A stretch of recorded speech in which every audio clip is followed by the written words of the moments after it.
ہم لوگ سنتے ہیں قرآن کریم کی ایک بڑی معروف آیت ہے، کل نفس ذائقۃ الموت، اور زیادہ تر ہمارے ہاں جب کوئی فوتگی ہو جاتی ہے یا کوئی اپنا رشتہ دار یا کوئی اس دنیا سے چلا جاتا ہے تو ہم اس آیت کو کثرت سے یاد کرتے ہیں، یا اکثر قبرستان اگر آپ جائیں تو وہاں لکھا ہوتا ہے، بہت سی جنازہ گاہ ہیں وہاں یہ عبارت لکھی ہوتی ہے، اور نیچے اس کا ترجمہ ہوتا ہے کہ ہر نفس نے موت کا ذائقہ چکھنا ہے۔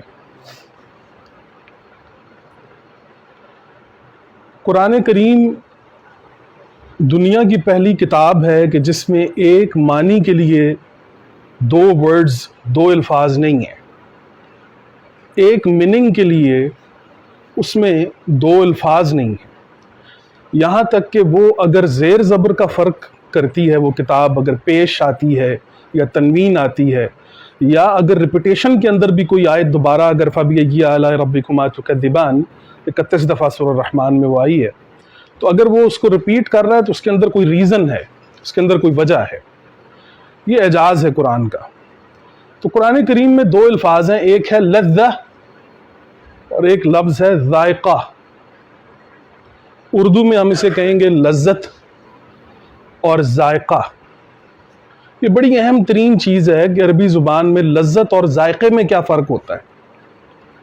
قرآن کریم ان دونوں چیزوں کے اندر فرق کر گیا ہے اور وہ بتاتا ہے کہ لذت اور ذائقے میں کیا فرق ہوتا ہے۔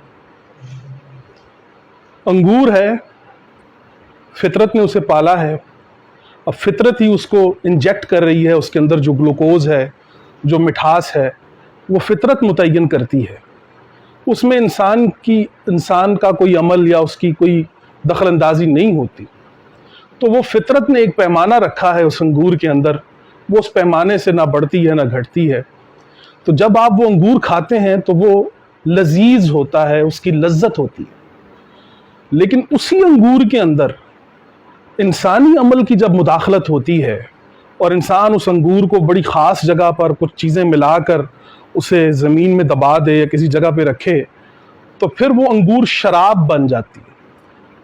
انگور کی لذت ہوتی ہے اور شراب کا ذائقہ ہوتا ہے۔ ذائقہ وہ عمل ہوتا ہے کہ جس میں انسان کا عمل داخل ہو جاتا ہے، انسان کا فعل، اس کا ایکٹ جس کام کے اندر داخل ہوتا ہے، وہاں پہ قرآن ورڈ چینج کرتا ہے، وہ وہاں پہ ورڈ لاتا ہے ذائقہ۔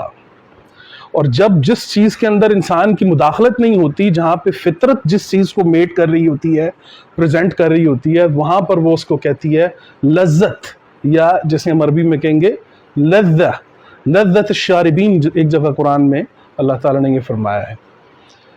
تو جب ہم یہ کہیں گے کل نفس ذائقۃ الموت، تو یہاں پر ایک بڑی کمال چیز، ایک بہت بڑا راز ہے جو اللہ تعالیٰ نے اس آیت کے اندر رکھا ہوا ہے۔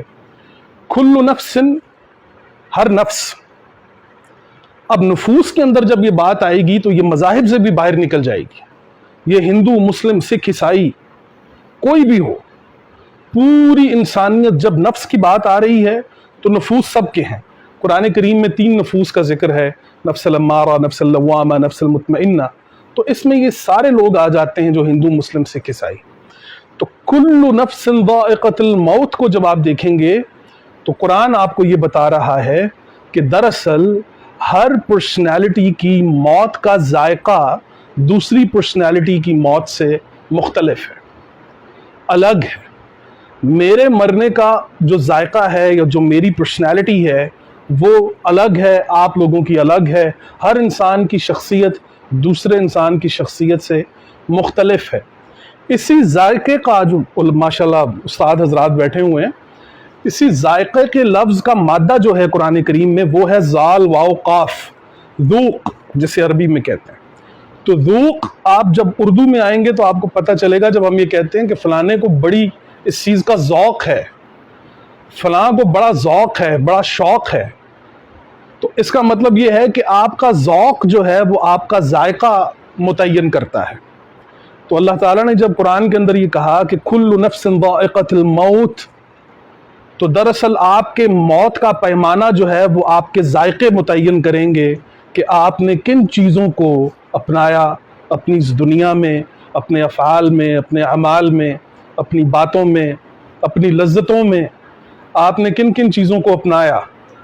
تو کل نفس ذائقۃ الموت، تو جو ذوق ہے انسان کا، جو شوق ہے، وہ دراصل انسان کی موت کا ذائقہ متعین کرتے ہیں۔ جو اللہ نے پیمانہ رکھا ہوا ہے وہ ہے ذوق۔ تو اگر ہمیں اپنی دنیا میں، اس دنیا میں، اپنی زندگی میں قرآن کا ذوق پیدا ہو جائے، قرآن کا شوق پیدا ہو جائے، ہمارے بچے، ہمارے لازمی نہیں ہے کہ آپ کسی ایک خاص گیٹ اپ میں آئیں گے تو آپ اللہ کے نزدیک ہوں گے، لازمی نہیں ہے۔ اللہ تعالیٰ کے پاس جو پیرامیٹرز ہیں they depends on your personality، کہ آپ کس پرسنالٹی کے مالک۔ اللہ کو آپ کی پرسنالٹی، آپ کے نفس کے ساتھ اللہ کا تعلق ہے۔ اس نے کہا کل نفس ذائقۃ الموت۔ اگر اس کا کسی خاص طبقے یا کسی خاص جگہ پر کسی خاص لوگوں کے لیے کوئی بات ہوتی تو وہاں پر کوئی خاص بات ہوتی، خاص ورڈ ہوتا۔ دوسری اہم ترین بات جو میں آپ سے کرنے جا رہا ہوں، قرآن کریم میں 2 الفاظ ہیں، ایک ہے والد اور ایک لفظ ہے اب۔ والد اور اب میں کیا فرق ہوتا ہے یہ بھی جان لیجئے۔ ما هو الفرق بین الوالد والاب، کیا فرق ہوتا ہے اب اور والد کے درمیان؟ وہ والد، وہ باپ جس کا اپنی اولاد کے ساتھ بایولوجیکل تعلق ہوتا ہے، صرف وہ اس کے جسم سے پیدا ہوا وہ ہوتا ہے، وہاں پہ قرآن ورڈ لاتا ہے والد، یہ ہے بایولوجیکل فادر۔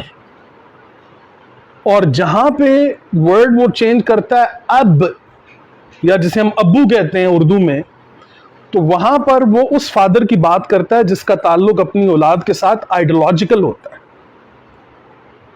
تو آج ہم لوگ والد تو ہیں اپنی اولاد کے کہ وہ ہماری جسموں سے پیدا ہوئے ہیں، لیکن ہماری آئیڈیالوجیز کے اندر بہت گیپ آ چکے ہیں۔ تو کوشش یہ کریں کہ آپ محض صرف والد نہ ہوں، آپ اپنی اولاد کے اب ہوں، جس طرح کہ یوسف علیہ السلام نے فرمایا وہ سورہ یوسف میں، اعوذ باللہ من الشیطان الرجیم، بسم اللہ الرحمن الرحیم، اذ قال یوسف لأبیہ یا ابتی، یوسف نے کہا اپنے اب سے کہ اے میرے اب، اور زیادہ قریب لے آئے حضرت یوسف حضرت یعقوب کو۔ تو وہاں پہ قرآن نے ایک بڑا کمال انداز بتایا کہ ان دونوں کے درمیان یہ نہیں ہے کہ یہ صرف والد ہیں، یہ اب ہیں، ان دونوں باپ بیٹوں کے درمیان ایک آئیڈیولوجیکل ریلیشن ہے جس کو قرآن پیش کر گیا ہے۔ اسی طریقے سے حضرت ابراہیم اور حضرت اسماعیل کی ریلیشن کو بھی قرآن جب پیش کرتا ہے تو انہوں نے آگے سے کیا جواب دیا؟ یا ابتی افعل ما تؤمر۔ تو وہاں پہ بھی انہوں نے اب کا ورڈ استعمال کیا کہ حضرت اسماعیل اور حضرت ابراہیم علیہ السلام کے درمیان جو ریلیشن تھا وہ آئیڈیولوجیکل ریلیشن تھا۔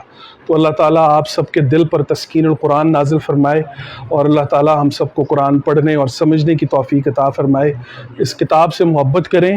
آپ یقین کریں کہ اس فتنوں کے دور میں، اس فساد کے دور میں، اگر آپ کی جھولی میں یہ کتاب نہیں ہے تو آپ کی جھولی میں صرف فتنے اور فساد باقی رہ جائیں گے۔ اللہ تعالیٰ آپ کی اولادوں پر، آپ پر اپنی رحمتیں اور برکتیں نازل فرمائے۔